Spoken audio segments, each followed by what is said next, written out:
Once again, thank you everyone for joining us at another WIF event. We're really pleased to have you joining us during lunchtime. It's a lunchtime learning session with our wonderful panelists. Stephanie and Lumos PR have been incredible partners in putting together this panel, Latina Voices of Cinema Craft, with these talented craft artists who are using their voices, identities, and experiences to contribute to the larger fabric of Latinas working in entertainment, media, TV, and film. I'm Tony Marie Gallardo. I use they, them, or she, her pronouns, and I'm the membership manager at WIF who programs events like these for our community along with my colleagues. I don't know if many people know this, but WIF has 3,500 members. It's a lot of people, and we know it's important to be visible with who we support, even if it's planned outside of Latina Hispanic Heritage Month. And we're currently working on building out the demographic statistics around our membership in particular, but we know, everyone on this panel knows, everyone in the audience knows that Latina people are in fact working in this industry, and we care about issues like gender parity, like safe working conditions, like sustainable career paths, because these are the issues that keep us and other intersectional identities out of the industry. I don't know if you all saw this, and actually Lumos PR shared it with me the other day, that according to the USC Annenberg study, a lack of representation in front of and behind the camera for Latina communities in particular has not changed significantly in 16 years. I'm just going to let that sit for a second. 16 years. So with all of this firepower, I want to introduce the ladies that we have with us here today. I'm very excited. I'm going to start here with Stephanie Pfingsten, founder publicist at Lumos PR. And as the founder of Lumos PR, Stephanie, if you want to give a little wave, Stephanie represents more than 150 clients in film and TV production. Her vast experience ranges from securing interviews with top media outlets, red carpet premieres, and planning panels for Comic-Con and WonderCon, and to film festivals like Sundance, SXSW, TIFF, Cannes, Tribeca, and walking her nominated clients down the carpet at Oscars and Emmys. And combined with her expertise in studio and media relations, Guild Awards and award submissions, event planning, and PR strategy, she's known for delivering outstanding PR results for personal and corporate clients. And she's spearheaded Oscar campaigns for Everything Everywhere All at Once, which resulted in an Oscar shortlist nomination for the sound team, Emancipation, resulting in an Oscar shortlist nomination for hair and makeup, and has secured Oscar nominations for her clients working on Elvis, Tragedy of Macbeth, Coming to America, 3 Songs for Benazir, and Greyhound. So her experience leading Emmy campaigns includes historic 2022 Emmy win for the director of A Black Lady Sketch Show, the first Black woman to win the Emmy for directing a variety sketch series, 2 Emmy wins for Netflix's Cheer, an Emmy win for Fosse and Verdon, and the one and only Emmy win for A Blackish, plus 2 additional Emmy nominations for Blackish. So thank goodness Stephanie's here. Wow. Thank you, Tony. I'm happy to be here. And because of Stephanie, we have our lovely panelists. I'll start with Julie Diaz. Julie Diaz is a Los Angeles-based sound designer with a wide breadth of experience crafting sound for film and television. And she was recently Oscar shortlisted for her work as the ADR supervisor on A24's critically acclaimed drama, Everything Everywhere All at Once, starring Michelle Yeoh, Jamie Lee Curtis, and Kei-Hoon Kwan from directors Dan Kwan and Daniel Scheinhardt. She also recently supervised ADR for Netflix's Murderville series and crime drama No Man of God starring Elijah Wood, and the comedy film Together, which premiered at Sundance in 2021. And she was also the supervising sound editor of the romantic comedy feature 7 Days and sound edited Netflix's Untold docuseries and Hulu's true crime series, The Curse of Von Dutch. Julie prides herself on being a Swiss Army knife, I love that, in the post-production sound process, employing boundless creativity and problem solving to enhance a story through sound. It's beautiful. Julie, thank you so much for being here. Awesome. Thanks for having me. So fun. I love this. I love how many craft voices we have here today. Angel Gamboa Bryant. Angel Gamboa Bryant is a 3-time Emmy-nominated television and feature editor with 2 decades in the industry experience. Most recently, she edited the Hulu sketch series History of the World, Part 2, starring Mel Brooks, Ike Barinholtz, Wanda Sykes, and Nick Kroll, as well as the Netflix sitcom Upshaws. In 2023, she was Emmy nominated for the first time, scoring 3 Primetime Emmy nominations, including 1 Emmy nomination for the History of the World Part 2 for Outstanding Picture Editing for Variety Programming, and 2 Emmy nominations for the Upshaws for Outstanding Picture Editing for a multi-camera comedy series. Angel has an impressive resume, editing stand-up comedy specials for some of today's most acclaimed comedians, including Netflix specials Wanda Sykes, Not Normal, Tiffany Haddish, Black Mitzvah, Miss Pat, Y'all Want to Hear Something Crazy, and Standout and LGBTQ plus celebration, just to name a few. Thank you, Angel. We're excited to have you. Thank you so much for having me.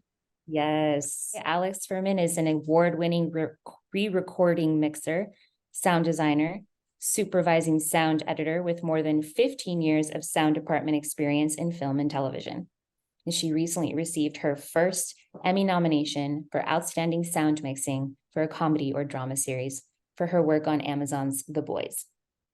She was also the final re-recording mixer of Sean Hedder's Sundance hit CODA, which sold to Apple TV in a record-setting 25 million sale and went on to win the Oscar for Best Picture.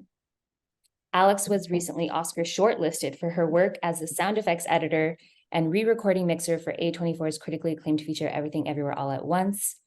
And she was the re-recording mixer on Netflix horror series Archive 81. Thank you so much, Alex. Alex has been working in recording studios since the age of 16. That's incredible. Oh, wow. Vanessa Jorge Perry. Vanessa Jorge Perry is the founder and creative head of Girl Squad Mix, a music supervision and music consulting company with more than 25 years of experience working on films, trailers, promos, and video games. And she has also worked with Trailer House's production companies, directors, and editors on a range of projects.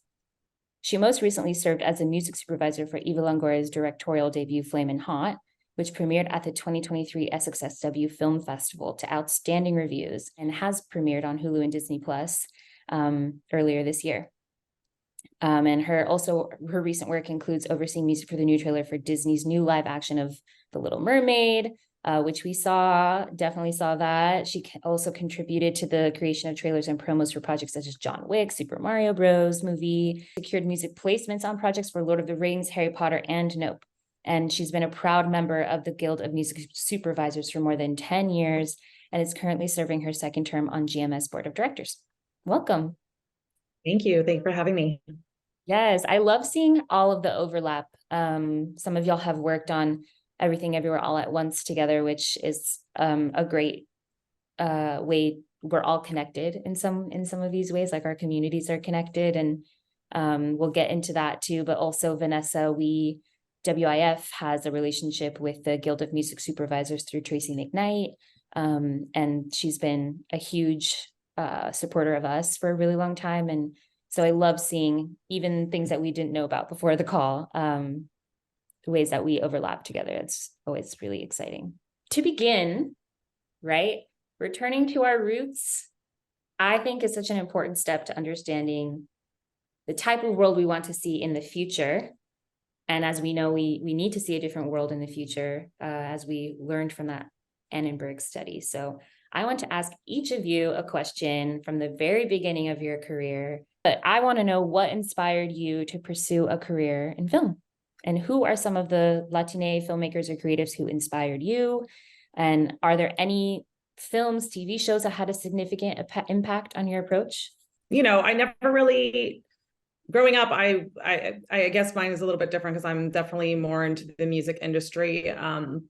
But it started with film. I remember being very young and listening to movie scores and being very interested in them. One of the movies that had the biggest impact on me was, I don't know if you remember the movie The Mission, with Robert De Niro, and the score was Ennio Morricone, which is, you know, a very famous composer.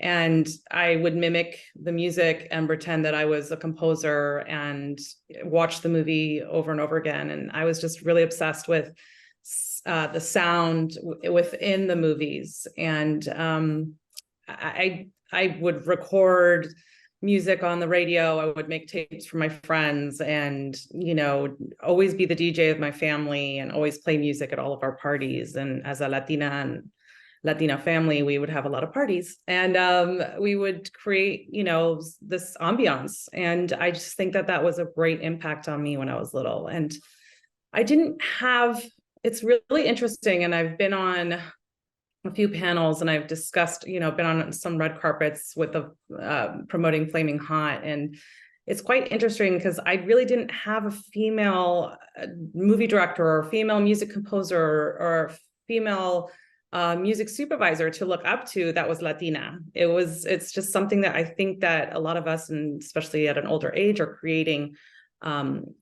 ourselves right now. And you know, somebody that I look forward up to now working with her is Eva Longoria, but, you know, she's a year older than me. So it's kind of interesting because growing up, you know, we didn't have that. And I think that what she's doing now is going to help, and what, you know, people like us and on this panel are going to help other younger Latinas growing up for sure. But in the industry, I would say I didn't really have anyone as a mentor on the film side. I just kind of hustled on my own and got jobs within production. I wanted to be a journalist for some reason in front of the camera. Then I saw myself in front of the camera and I said, nope, I don't want to do that. And I got into the music aspect, and, you know, just got into movie trailers and started pitching music in movies and promos, and then got a big break with Eva Longoria on Flaming Hot. So I can go into more of that, but Yeah. I'll let people answer that question.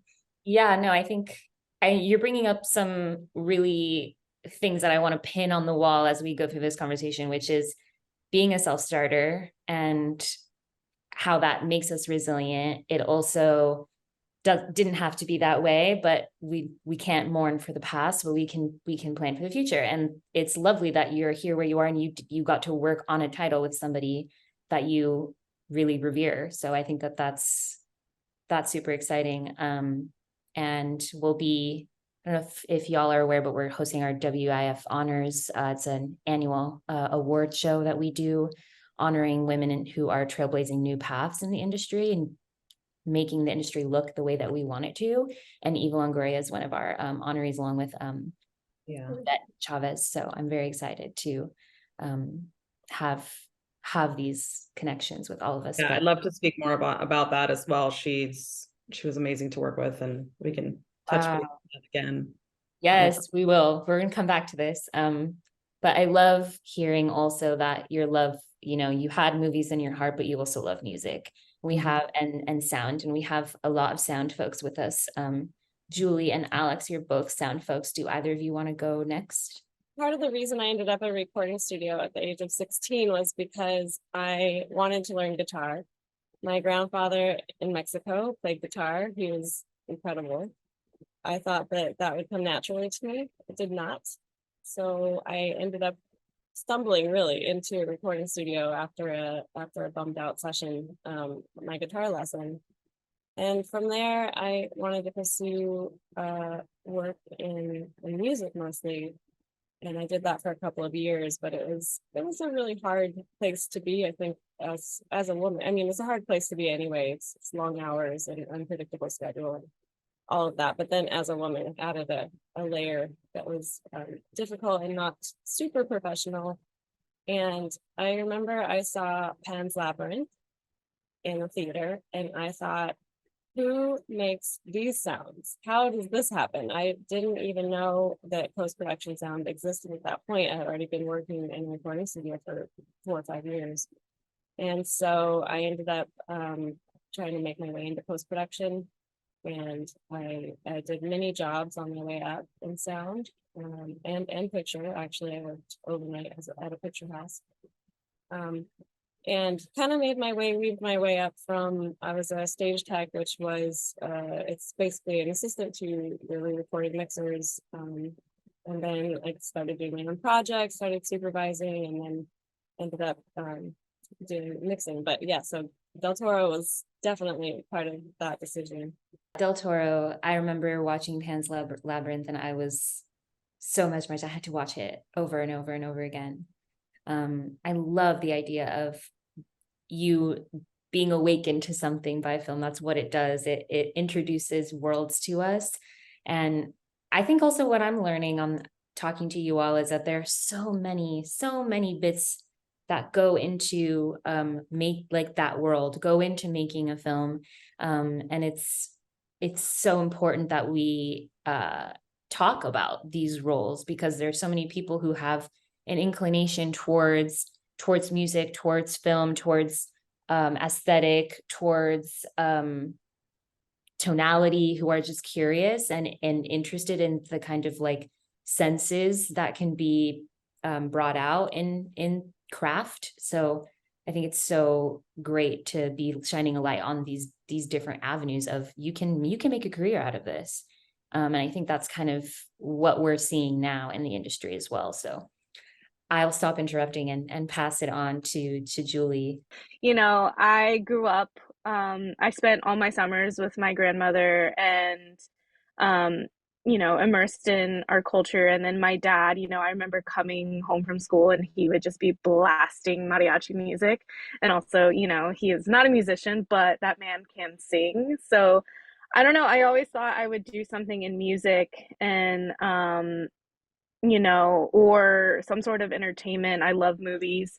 I grew up watching, you know, Selena and West Side Story, and it wasn't until La Bamba, and like it wasn't until I got older that I started, you know, really like delving into, you know, just more like El Mariachi, more movies of our times, and then actually learning and remembering faces and names of fellow Latinos and Latinas and everybody. So I didn't, for sound wise, you know, I just kind of, I was always curious about the music aspect and then also the sound of it all. And, you know, one of my guilty pleasure movies that kind of like sparked a lot of it was Twister. I was like, how did they do this tornado sound? Like, how? And so that kind of propelled me into, you know, the fascination of like, how do they make these sounds? How do they do it?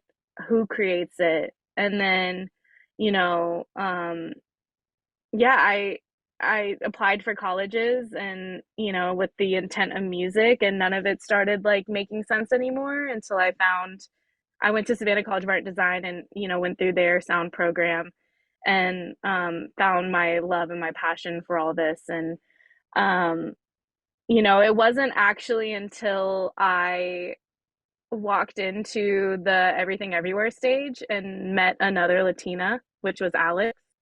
You know, I think for when I first started in the industry, I was so just like pumped to be in the same room with just a woman, another woman. And now it's like it's so cool to be on this panel with everybody and knowing that there's a lot more of us behind the scenes. And it's actually funny, I just realized Angel and I have worked together on History of the World Part 2. As I was going through my emails, I was like, oh wait, I know who this is. So, and that's funny because like we're on the same project and we didn't know each other, but we're in the post world and, you know, both doing this side by side. So, yeah, I don't know. I think I just rambled, but that's kind of how I got into it. And it's cool. I'm just so just happy to be here and like to see all these faces and to know that even in this small world of sound, I'm not the only one. And it's cool to have somebody like Alex with all the experience she has to like be inspired by too. I'm inspired by you too, Julie. Oh, stop.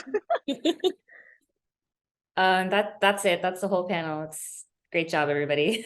That's the whole point. I'm kidding.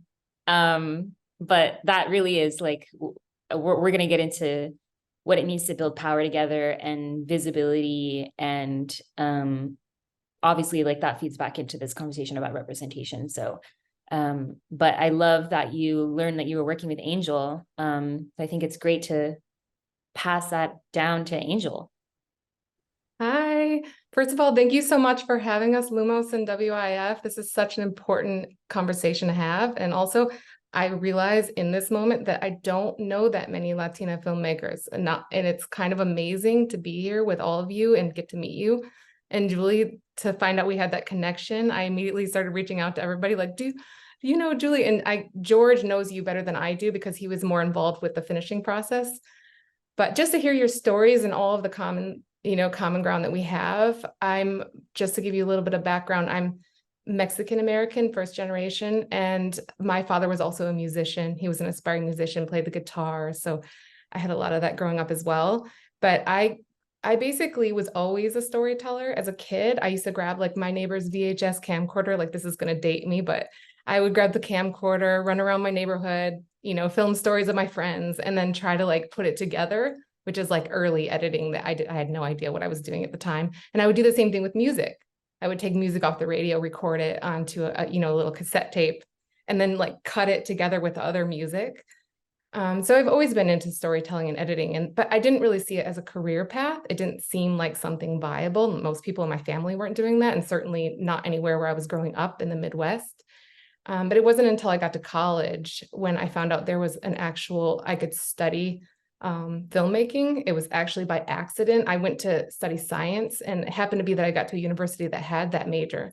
And so I was like, oh, this is a career that I could possibly do. And I started dabbling in it, and I just dove in and really fell in love with it. And it's kind of like, it was kismet. It was something that I definitely was meant to do, but just it found me, luckily. And I actually was inspired by a lot of similar people. Guillermo del Toro was one of the top. I mean, he was so innovative with the way he told stories. Robert Rodriguez.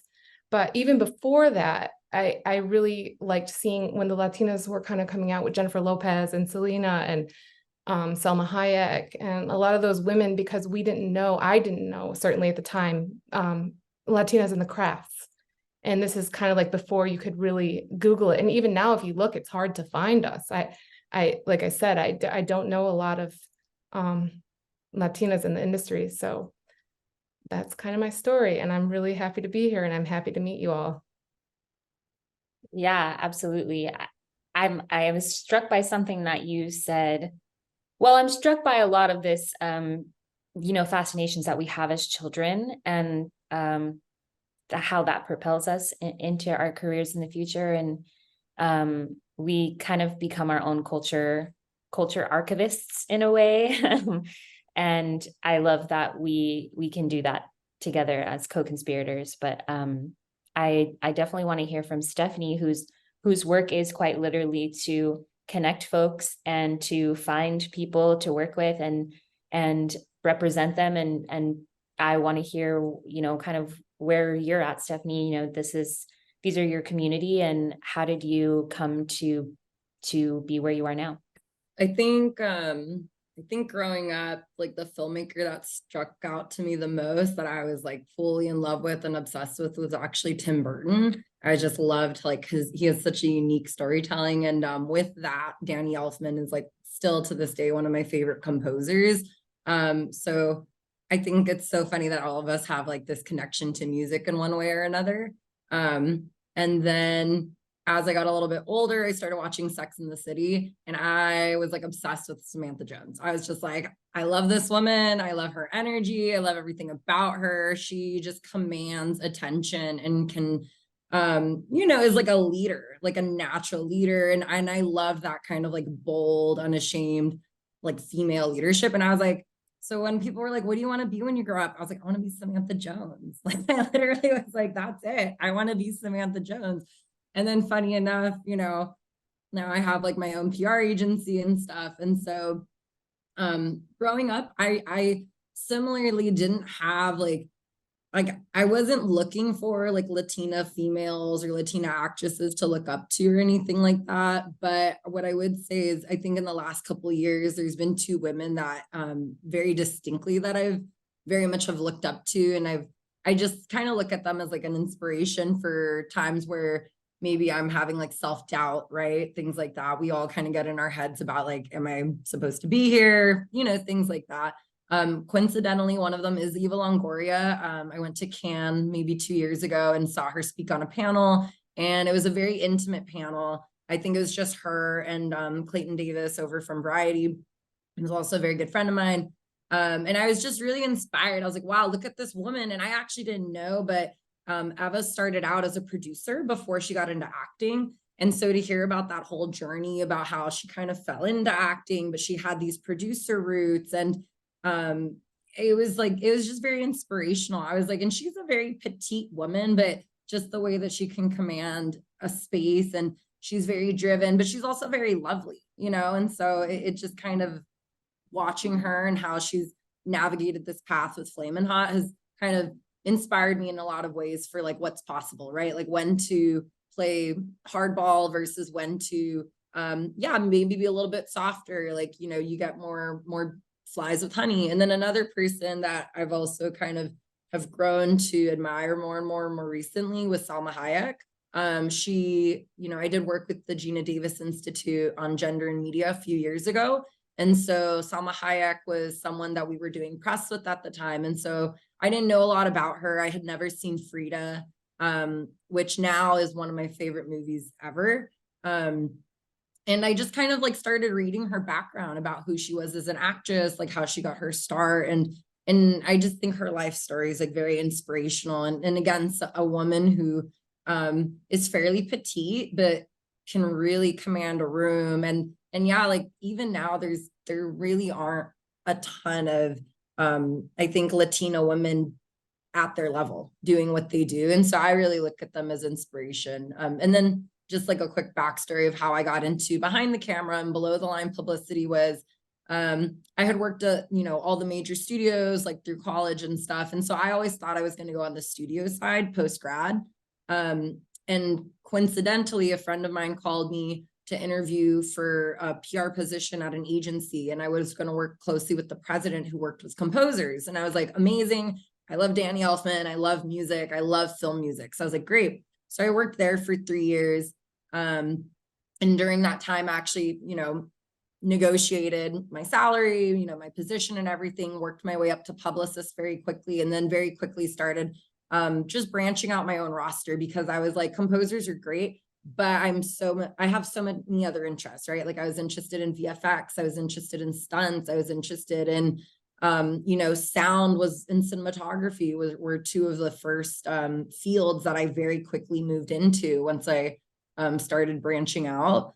So yeah, that's kind of how I fell into behind the camera. But yeah, I do love it because it is I think it's an area of our industry that's people don't realize, like this is, you know, people want to work in film and TV and they think acting is like the only way to do it. And there's actually literally thousands and hundreds of thousands of jobs that go into making one single film. Like I tell people to stay after the movies and watch the whole credits. I'm like, those are everybody that had a hand in making this movie. And it's insane. But it's a part of our industry that's very overlooked and we don't get a lot of spotlight. But we're so integral to the filmmaking process. Like you can't make a movie without any of these people. So yeah, so I'm really proud and excited to, you know, get to work with amazing women like all of the ladies on the panel and yeah, help just literally create these platforms for them to talk about their stories and their experiences and talk about literally the incredible work that they're doing. But we only see a lot of white men getting awards, and then you have like these sprinkles of these phenomenal women out there kicking butt. You know what I'm saying? Yeah. Yep. I think so many of us know exactly what you're saying. And I think it's so fascinating that story of Eva, you know, wanting to start as a producer and how maybe she found more power in the long run, beginning her or like becoming more visible as an actress. And I don't know if that, you know, is a part of, if she would say that that's a part of her story, but I think that that's an interesting kind of trend that we're seeing, is that the women who were who we admire, who are very visible to people who are going to the movies and maybe don't know the ins and outs of the industry, are seeing people like Eva Longoria and Selma Hayek, and are, you know, basing their version of what we think the industry can be based off of these women. And they're trailblazers. And it's important for us to have mentors like that. And it's great that we can all latch on to what we have. And then also, now that you are all here at this place, you can look around and see people who are reminding you of yourselves, which I think that's the point of why we're here, right? To build power together. And also, that kind of brings me back to wanting to chat with you all about, you know, at the end of the USC Annenberg study, they make suggestions for studios, agencies, and nonprofits, and even legislators to help move the needle in this community in particular. And we also know that this community includes so many different experiences. And sometimes we can see calls for Latina, Latino unity, and it compares or criticizes support for other groups like the LGBTQ community, Asian community, or the Black community, which the Latino community also embraces and encompasses and overlaps with, right? So, you know, y'all were working together on Everything Everywhere All at Once. And, you know, that kind of unity is so important when we are only seeing certain people with accolades moving forward. And so what I'm led to believe is that building power together, lateral power, is where we're going to get to the next phase of what we want to see in this industry. And being separate from each other can kind of take us away from the real issue. And it takes compassion and strategy and equity to build across these identity politics to move all of us further and to get actual equity in our industry, in representation on screen and off screen. And, you know, this is the biggest industry, one of the biggest industries in the region. And we're only seeing, you know, a small percentage of a huge community in Southern California be a part of this industry. And there are definitely people that we can look to, organizations like NALEAP, and the Handy Foundation is also like training folks to be in below the line crafts. So if anyone out there is interested in kind of getting more involved on the nonprofit side, definitely look into those groups. But all of this to say, I'd love, you know, we've heard a little bit with all of you about the importance of collaboration amongst Latinas in the film and TV community and beyond. And I'd love to hear from whomever wants to answer, like, what advancements do you hope to see in the industry? Maybe we could start with you, Stephanie, because I know a majority of you have experience in craft, but that is the underbelly, right, of what we're talking about. There's so many of us. So what has been something that you privately wish to yourself would become reality? I think that's one thing when we talk about the present and talk about like what's lacking. I also always want to make sure we get to also like, what is the imaginative, what is the generative things that we want to see in the future? And then quickly, I'll make a note for the audience that we are going to open up to Q&A, so get your questions ready. But Stephanie, what advancements do you hope to see in the industry overall? Yeah, I think it's so interesting, right? Like seeing that deadline study from, the deadline report about the UC Annenberg study about how little has really moved the needle in the past 16 years in terms of like Latina representation. And I love that they included not just on-screen representation, but also behind the camera. But it's interesting kind of having like boots on the ground, right? Like for me, representing 150 people behind the camera, including directors and producers, and like having my own roster, knowing like, okay, these are all my clients that have a Latin connection, right? These are my LGBTQ non-binary clients. These are all my female clients. And being able to kind of even look at my own roster and see like how diverse it is, for me personally, it's like very inspirational and gives me a lot of hope that even though the stats don't show it yet, like there is movement happening, right? And I think that is really exciting. And so I think down the line, I love seeing all the different organizations, like including WIF, you know, there's Women in Media, there's the DGA, Guild of Music Supervisors, you know, Art Directors Guild. A lot of them have initiatives now where they're focusing on DEIA, which is diversity, equity, inclusion, and accessibility. There's also a lot of initiatives focusing on females, women of color, non-binary people in the industry. And I think this is really what it takes, is being really intentional and creating spaces and actively seeking out candidates to help train them and bring them into the fold of the film TV world. That way we can see more representation behind the camera. And then, yeah, through that, we're also training directors, producers, you know, cinematographers who are going to go and create stories that reflect, I think, all of our livelihoods, right? It's so interesting, like even within this own panel, right? We have a lot of females with different skin tones. We have females of mixed backgrounds. We have females with non-Latino sounding last names, including my own, because I'm half Mexican, half German.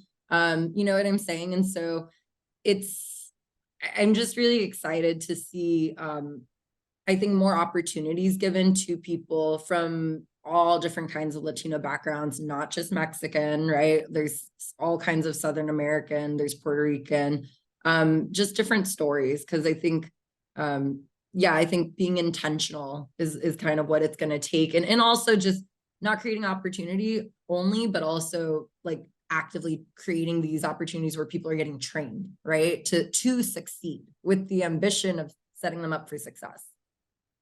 Yeah, I wanted to jump in on that, and I'll keep mine really brief. I stepped into a stage one time, and I've been said to, or told to my face, I am the diversity hire of the group. And I didn't know, as a queer Latina woman, which diversity they were trying to plug in a hole other than, oh yeah, you're just the woman on the stage. And so what I love to incorporate into my work is challenging some of my supervisors, if I'm not the supervisor, is talking to my male white coworkers and talking to, you know, my friends that I've made through the industry and saying, what are you doing for your crews? Like, who are you hiring? I know everybody has their crews and I know everybody works with a lot of the same people, but like, what are you doing to not only bring up Latinas that are there or Latinos that are there, but what are you doing to bring up queer people? What are you doing to bring up, you know, Black people, Asian people, like all of these, like, you know, to your point, Tony, all of the demographics that are so underrepresented. And so now that I've, you know, have some great credits under my belt and I've gotten into a supervisor like position, you know, I really am trying to champion bringing up the next generation of voices, of talent, of everything. A lot of the guys I do work for know me as or I do work with, know me as this fighter for the voices. And I mean, there have been projects that I've challenged jokes that have been shot, that jokes are being said on stage. I have no problem saying I'm uncomfortable with this or that's wrong. And, you know, it's uncomfortable for me, but I think that the education in the workplace needs to also be happening, as well as, you know, trying to, you know, open it up for diversity, but not just being told you're the diversity hire, you know. So, and I wanted to clap back so bad when I was told that, but as a newcomer in the industry and one of my first stages in LA, I was kind of like, no, I'm just gonna sit here and be quiet, which sucks because me now would have never just sat there and be quiet. So yeah, just more inclusion and not just inclusion for inclusion's sake. I definitely wanted to speak to that as well. When someone had reached out to me about Flaming Hot, I was told that Evelyn Goya really wanted to fill her, not just her crew, you know, in front of the camera, behind the camera with Latina female women, everybody. It was kind of funny to see her go through this because she really wanted that. And I was like, well, okay, you know, I'm female and Latina. I'm like, I'm not Mexican American, you know, I'm from Argentina. She's like, I don't care. You know, I don't care. I just want Latina. I want, you know, female, and she just really went for what she wanted. And I think that it kind of has to come from above, right? So she fought really hard for that, and she persevered. And I'm just working with so many females. I've never worked on a project like that with so many females, and a lot of them were Latina, not everyone, but a lot of them were. And I think that it's great to see somebody push for that. And it really starts with the stories. I think that, Flaming Hot was a great Mexican-American story, but I feel like it also starts with script writers, and it starts with the stories that are brought to the table. And there's not a lot of them that are Latino. And I think that this is cool because it was a Latino film, a movie, but I think in general, we need more stories, more Latino stories. And this was awesome because it was an uplifting story, but I think when she came to the project, she pretty much did what she could to be the director of this film. And she says that it really touched her and she really wanted to be a part of this.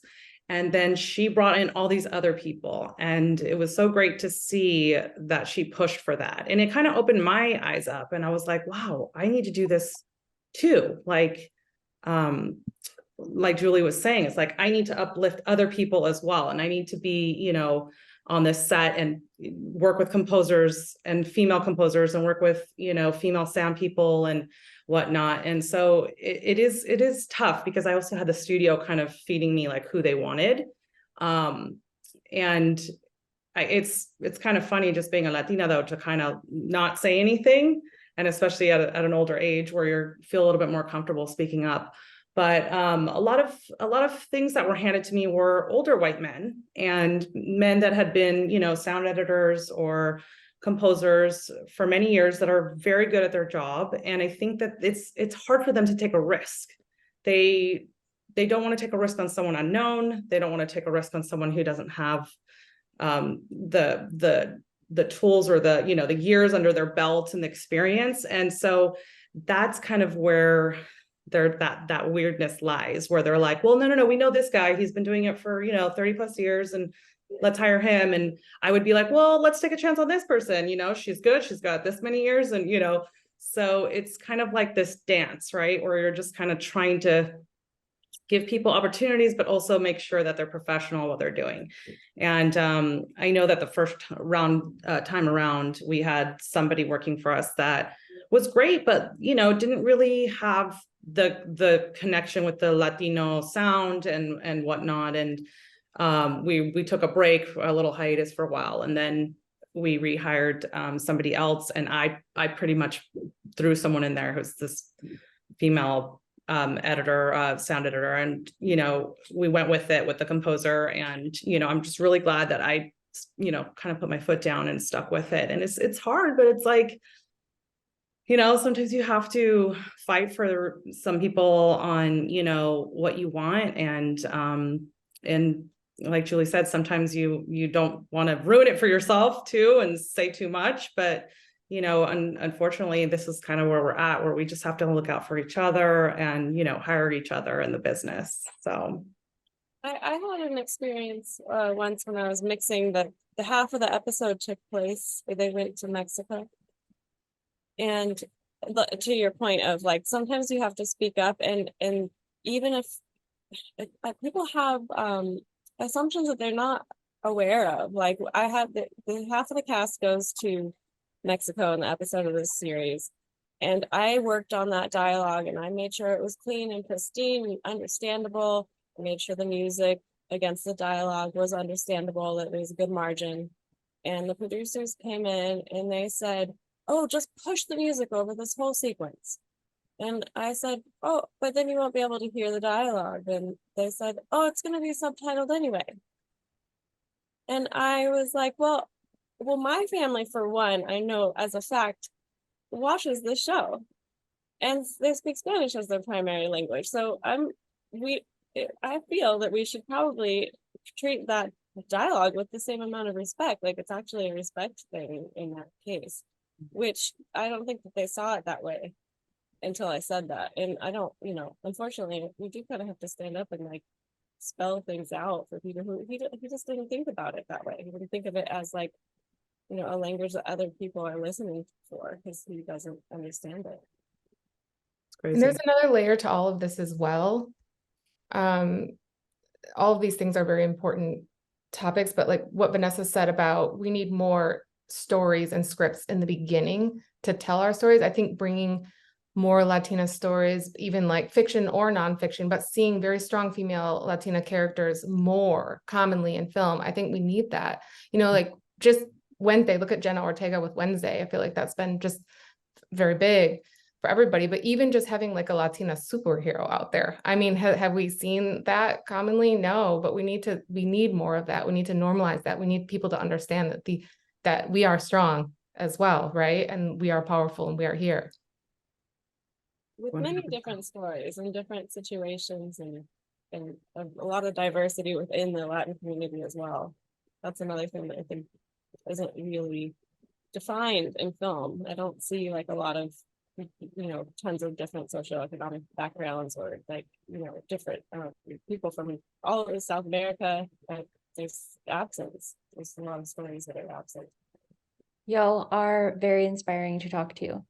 I think it's really powerful that we all have different places in the industry, but we all have similar ideals and goals that we want to see pushed forward, and we have ideas for what these things are within our own power and also outside of our power.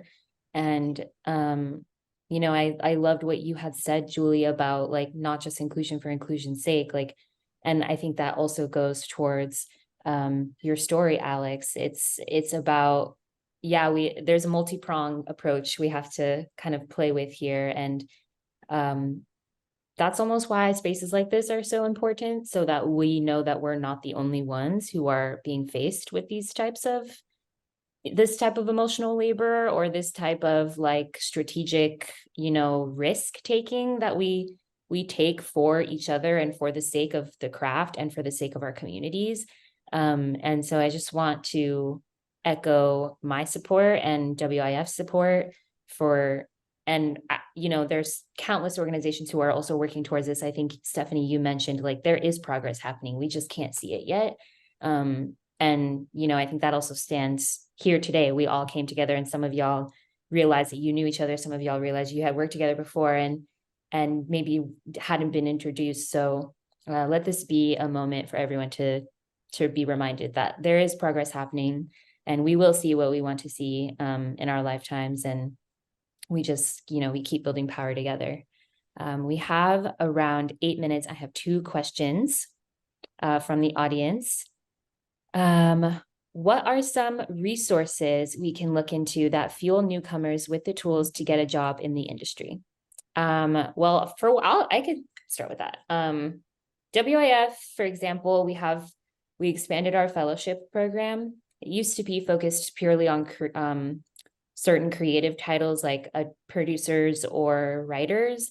And this upcoming year, the applications close in January. You can have an application at a 20% discount if you join as a free student, or so on. And so, more discounts as you climb the membership tiers. But that fellowship has expanded now to being writer, director, producer, cinematographer.